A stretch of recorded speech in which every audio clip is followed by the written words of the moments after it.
नमस्कार मंडळी, तर मी आज बनवत आहे मसाला भात। त्यासाठी मी कांदा कापून घेतला, टोमॅटो कापून घेतले, नंतर बटाटा कापला, मिरची कट केली,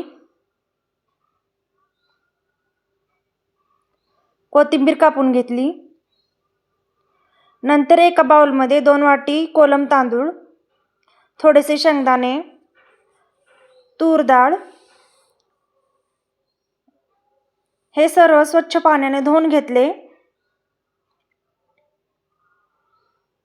नंतर गॅसवर कुकर गरम करून त्यात तेल गरम केले, लसूण, जिरा, मोहरी याची फोडणी दिली, कढीपत्ता टाकला, नंतर टाकला कांदा,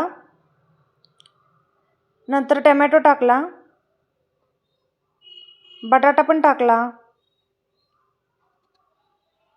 हळद पावडर, एव्हरेस्ट मसाला आणि घरगुती लाल तिखट हे सर्व मिक्स केले। नंतर मीठ टाकले आणि थोडासा लिंबू पिळला। हे सर्व व्यवस्थित फ्राय केले।